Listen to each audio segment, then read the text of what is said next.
Welcome back to the David Pakman Show. Welcome to the bonus show.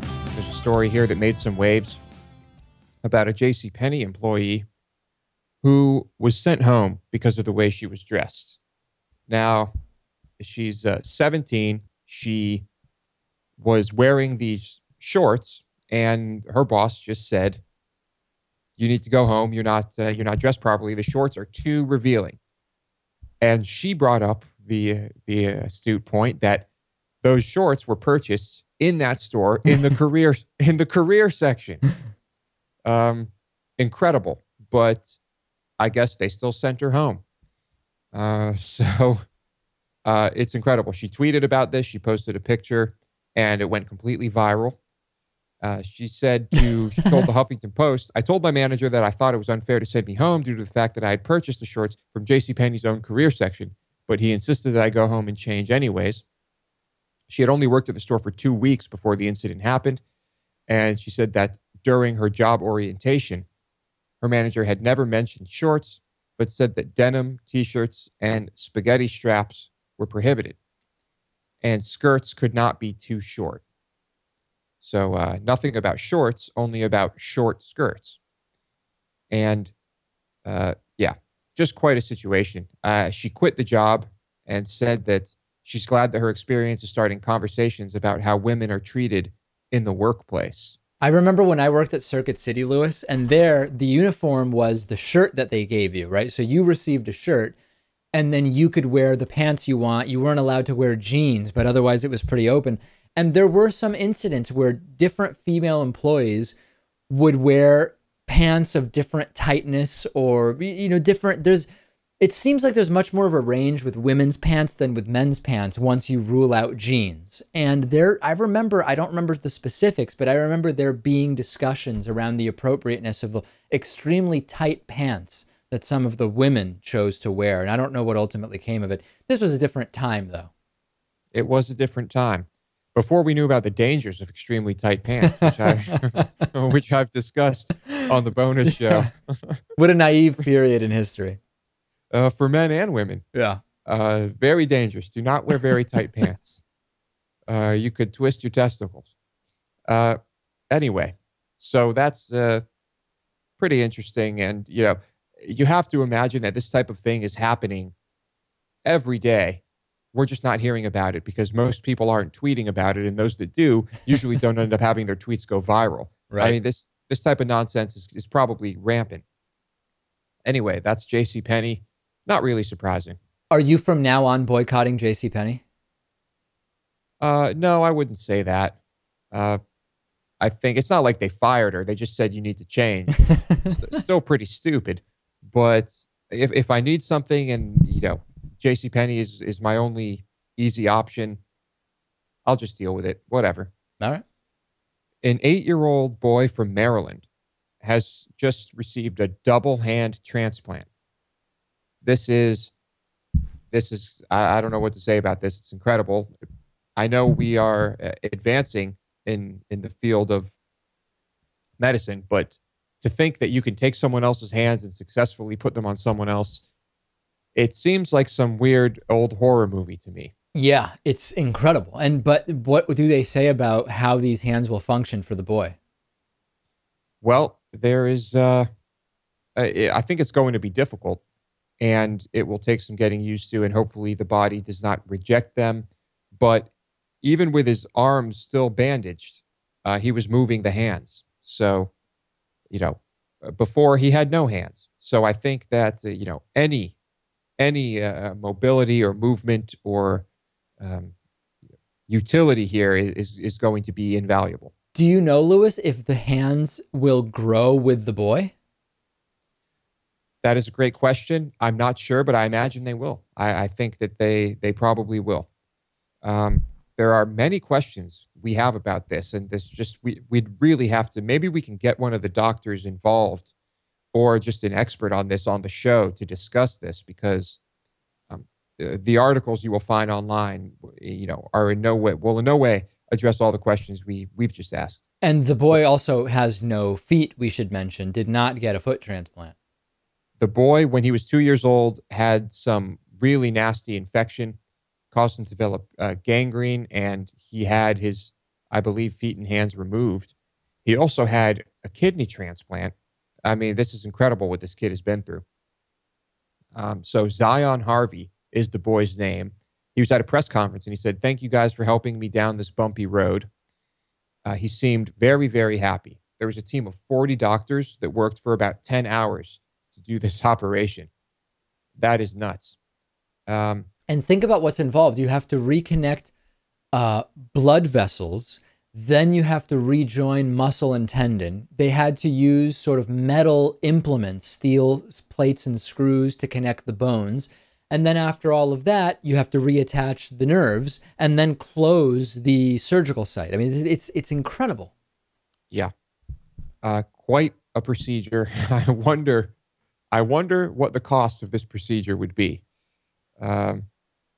It's got to be staggering, but I'm assuming the family did not pay for the full cost of this procedure.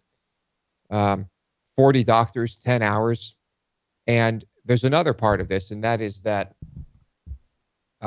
you have to find a family that is willing to give someone else the hands of their child that just died. Right.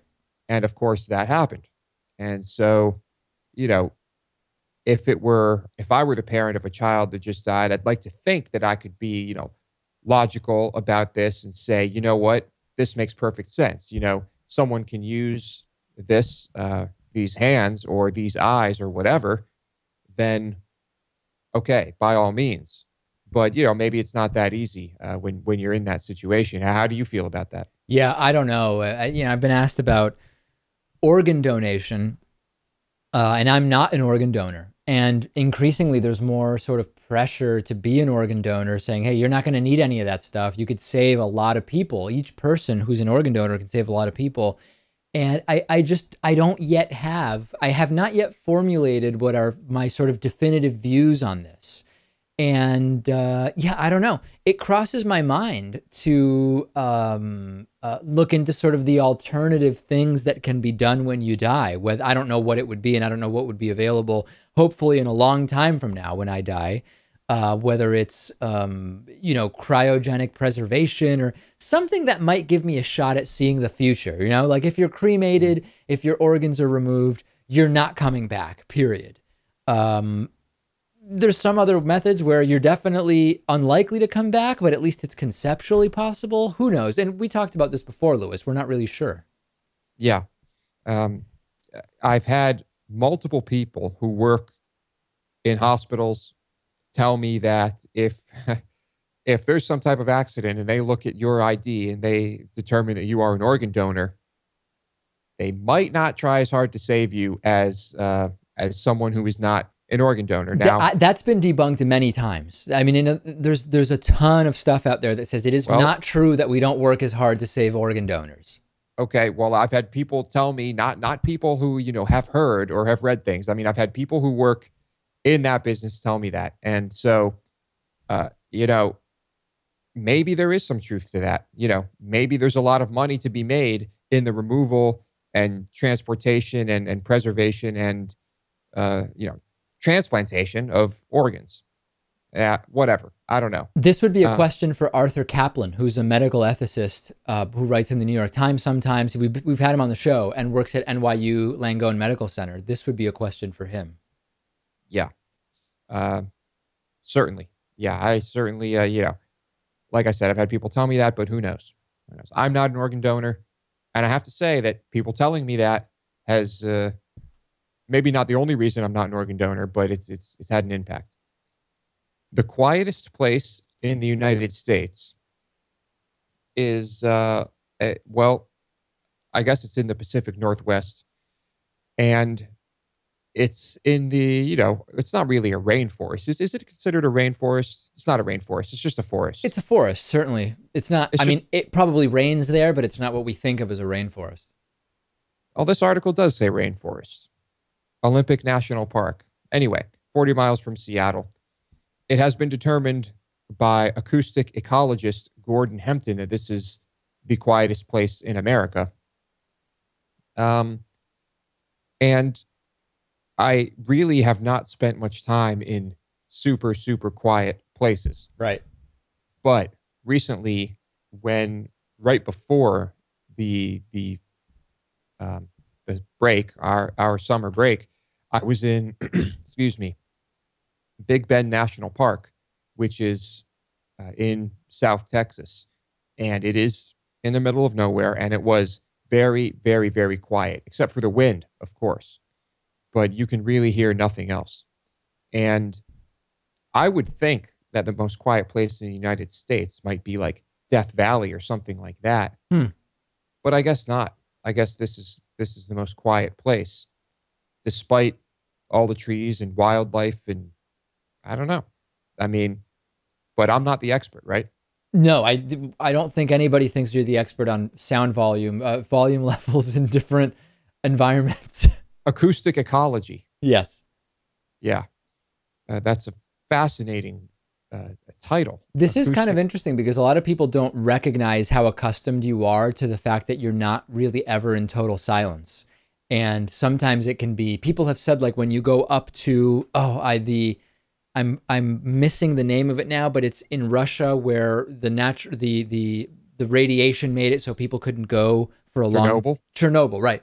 When you go to the Chernobyl area, that the silence is it just really impacts people because they're not expecting it. You're not really used to being in that total silence. Yeah, and I have to say, it was pretty nice because I'm a big fan of silence. When I was there, that was great, and I have spent some time uh, in the forests, north of San Francisco. It's a beautiful place. It's a great place, and I guess had I been, closer to Seattle, it would have been even more quiet. And so I'm very interested in this whole area. I'd love to get up there and see Crater Lake and see more of the forests and all of that. But that's going to have to wait. So tell us about your experiences with incredibly quiet places, man-made or not, because there are certainly rooms in which you have like a negative decibel level, which is incredible. But yeah, that's that. Dave, anything to add? No, well, do you want to talk about how you're over the weekend you're going to be moving and next week you won't be on? Yes. Yeah. Next week, I will not be on the program because I am driving up um, to Boston, well, Massachusetts, ultimately to Boston, of course.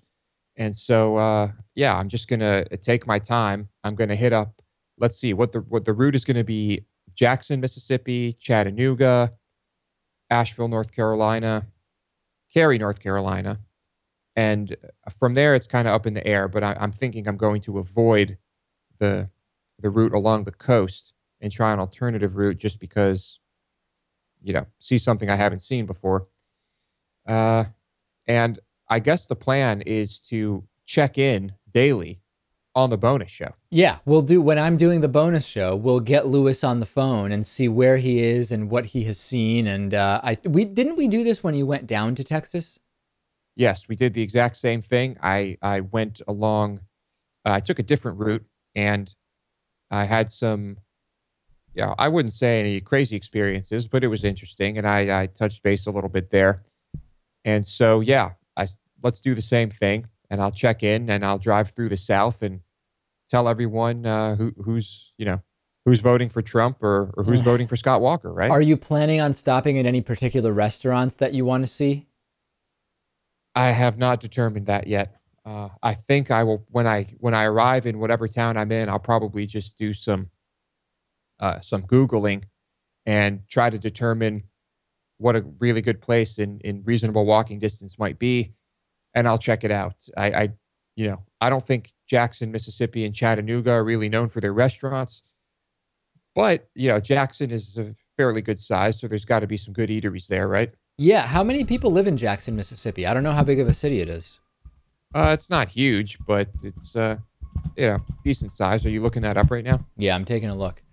172,000 in Jackson, Mississippi. So it's kind of like Springfield, Massachusetts. Yeah, yeah. Not too bad. So I'll find something. I'll get some good Southern cuisine, no doubt. And I don't know. We'll see. I'm really looking forward to Asheville, North Carolina, because I hear that's really nice. And have not been there yet. Of course, I'll only be spending one night in each place, but I think that's going to be interesting. What's incredible is that, so the population in Jackson is about 170,000. The population in Chattanooga, Tennessee is also about 170,000. And then the population in Asheville, North Carolina is only 87,000. I assumed at least one of those three cities was somewhat sizable. Not really, no. Yeah, Asheville's pretty small, and I hear it's kind of booming, so perhaps that will go up. But yeah, I will not be in any huge cities, which is a good thing for me. It means less traffic, right? Thank you. Yeah, that's great. And thank you.